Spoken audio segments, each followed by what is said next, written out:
উপদেষ্টাদের সেফ এক্সিটের প্রয়োজন নেই, বরং অনিয়ম, দুর্নীতি ও মানবাধিকার লঙ্ঘন থেকে জাতির নিরাপদ প্রস্থান প্রয়োজন।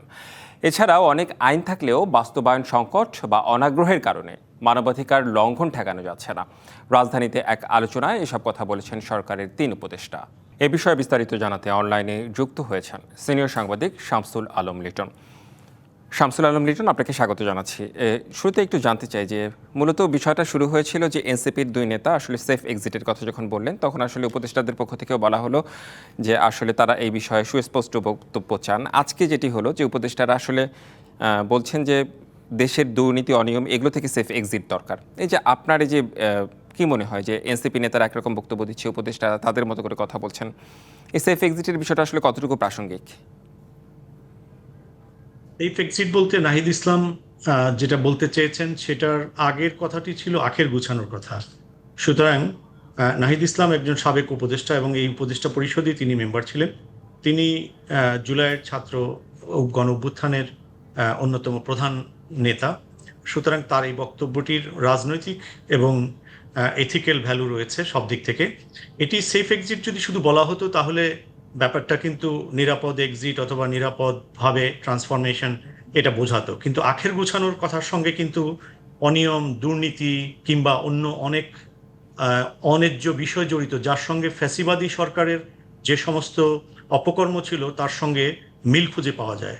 নাহিদ ইসলাম এই কথা বলে সঠিক করেছে কি বেঠিক করেছে এটা একটা রাজনৈতিক বিতর্ক, যেহেতু নাহিদ ইসলাম এক খুবই গুরুত্বপূর্ণ আরও এই কারণে যে তাদের পরামর্শেই এই সরকার গঠিত হয়েছে, অথবা প্রফেসর ইউনূসকে তারা রাজি করিয়েছিলেন। সভ্য দেশে অথবা রাজনীতি যেখানে সভ্যতার উপর প্রতিষ্ঠিত, সেখানে হলে 24 ঘন্টা অথবা 48 ঘন্টার মধ্যে এই ভূমিকম্পের যে প্রতিক্রিয়া হতো সেটি হতে সরকারের মধ্যে ব্যাপক পরিবর্তন হতো। এবং যেসব উপদেষ্টার কর্মকাণ্ডে তিনি এই অভিযোগটি এনেছেন, তিনি নিশ্চয়ই প্রধান উপদেষ্টা সেটি অবহিত করেছেন অথবা করেননি, কিন্তু এই ব্যাপারগুলো 24 ঘন্টা 48 ঘন্টার মধ্যে স্পষ্ট হতো এবং সরকারকে এ ব্যাপারে স্পষ্ট পজিশন নিতে হতো। এবং নাহিদ ইসলামকেও তার বক্তব্যের এলাবোরেশনের প্রসঙ্গ আসতো, কিন্তু এইগুলো আসেনি, যার ফলে আমরা যে ফ্যাসিবাদের পরে যে গণতন্ত্রের উত্তরণ অথবা ট্রান্সফরমেশনে যে সময়টা পার করছি, এই সময়টি যে নয়েজ হচ্ছে এটি ডেমোক্রেটিক নয়েজ, এখানে বিতর্কটি নয়েজ। কিন্তু যখন ক্যাওসের দিকে যাওয়ার জন্য যে শর্তগুলো, যে সমস্ত পরিস্থিতি বিরাজমান থাকে, যে সমস্ত পরিস্থিতি তৈরি হয়ে থাকে, সেটাখানে কিন্তু এই ধরনের পরিস্থিতি কিন্তু তার মধ্যে খুব গুরুত্বপূর্ণ। এবং নাহিদ ইসলাম এবং সরকার যে এই বিষয়টি খুব দ্রুতই পরিষ্কার করা দরকার। এবং এই ধরনের সুনির্দিষ্ট অভিযোগ যদি থেকে থাকে তাহলে সেই সব উপদেষ্টাকে অবশ্যই এই পরিষদ থেকে অব্যাহতি দেওয়া প্রয়োজন। শুনুন, মন্ত্রিত্ব অথবা যে মন্ত্রিত্ব কিন্তু কোনো চিরস্থায়ী বন্দোবস্ত নয়।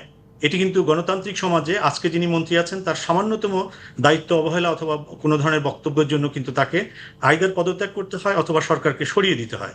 সরিয়ে দেওয়াটা এক ধরনের প্র্যাকটিস, আর পদত্যাগ করাটা হচ্ছে তারা কিন্তু জনগণের কাছে হেয় প্রতিপন্ন হতে পারে তাদের অপকর্মের জন্য। সুতরাং এই উপদেষ্টা পরিষদের অনেকের ব্যাপারেই জনগণের তাদের কর্তব্য কার্যক্রম সম্পর্কে অনেক ধরনের আপত্তি আছে। তারা কিন্তু জুলাই স্পিরিটকে ধারণ করছেন না। ডক্টর ইউনূস স্যারকে সর্বজন শ্রদ্ধেয় এবং তিনি দেশকে রক্ষা করেছেন, জুলাই স্পিরিটকে রক্ষা করেছেন, পার্শ্ববর্তী দেশের অথবা ভারতের যে সমস্ত আক্রমণ তা থেকে রক্ষা করেছেন। কিন্তু রাজনৈতিকভাবে তার একটি উপদেষ্টা পরিষদ বিহাইন্ডে যদি বুদ্ধিবৃত্তিক মানুষকে নিয়ে না থাকে, তাহলে এই উপদেষ্টা পরিষদ তার জন্য শেষ পর্যন্ত বড় ধরনের বোঝা হবে। এবং জাতি, ছাত্ররা গণঅভ্যুত্থানে তাকে যে দায়িত্ব দিয়েছে সেটি কিন্তু ব্যর্থতায় পর্যবসিত হতে পারে। উপদেষ্টাদের পক্ষ থেকে কিন্তু বলা হয়েছে যে বিষয়টি স্পষ্ট করতে, কারণ আমি যদি সুনির্দিষ্ট অভিযোগ থেকে থাকে সেটা নাহিদ ইসলাম কিংবা এনসিপিকে স্পষ্ট করতে বলা হয়েছে। সেই ক্ষেত্রে উপদেষ্টারা তো তাদের বক্তব্য তারা দিচ্ছেন।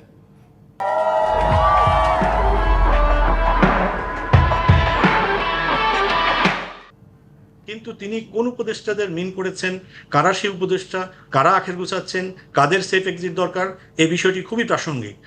প্রত্যেকটি মানুষের জানার অধিকার আছে। এই অধিকারের প্রশ্ন কিন্তু ডক্টর মোহাম্মদ ইউনূসের প্রতি কোনো ধরনের আক্রমণ নয়। এটি হচ্ছে ডক্টর মোহাম্মদ ইউনূসের প্রতি তাদের যে আস্থা, সে আস্থাকে প্রতিদিন তাদের রিনিউ করতে হবে। এই মানে এই নয় যে ডক্টর ইউনূস সাহেবকে এর ব্যর্থতার দায় নিতে হবে। এটা ডক্টর ইউনূস সরকারের ব্যর্থতা নয়, বরং এটি একটি রাজনৈতিক রিয়ালিটি এবং এটি একটি রাষ্ট্র, একটা রাজনৈতিক মেশিনারি। এটা কিন্তু চ্যারিটি অথবা এনজিও নয়। তার প্রতি যে আন্তর্জাতিক যে শ্রদ্ধা, সর্বোচ্চ সম্মান, সেই সম্মানকে অক্ষুণ্ণ রাখা এবং ট্রান্সফরমেশনকে এগিয়ে নিয়ে যাওয়ার স্বার্থেই এই বিষয়গুলো স্পষ্ট হওয়া দরকার। এবং এই উপদেষ্টা পরিষদে যারা এই ধরনের অপকর্ম অথবা করছেন বলে অভিযোগ করছেন নাহিদ ইসলাম, তাদেরকে তিনি যদি অপসারণ না করেন, তাহলে যারা গণতন্ত্র এবং নস্যাৎ করতে চান, ফ্যাসিবাদকে ফিরিয়ে আনতে চান, তাদের জন্য এটি একটি উর্বর বিষয় হতে পারে। আমার মনে হয় এই বিষয়টি আপনারা আলোচনায় এনেছেন, ডিবিসি নিউজকে অনেক ধন্যবাদ। তবে উপদেষ্টা, মন্ত্রিত্ব অথবা এমপি হওয়া এটি কিন্তু কোনো চিরস্থায়ী বন্দোবস্ত নয়। বিতর্কিত মানুষকে 24 ঘন্টাও মানুষ কিন্তু দেখতে চায় না।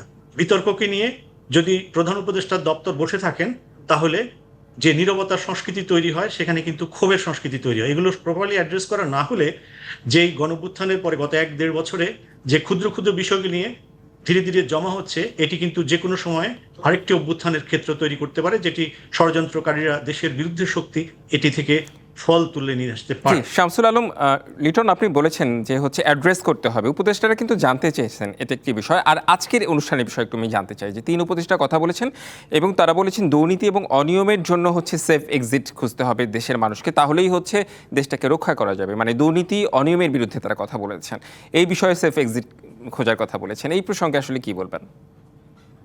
যিনি এবং যারা বলেছেন তারা অনেক সম্মানিত এবং অনেক শ্রদ্ধেয়, শিক্ষক হিসেবেও শ্রদ্ধেয়, কিন্তু এটি কিন্তু সঠিক উত্তর নয়।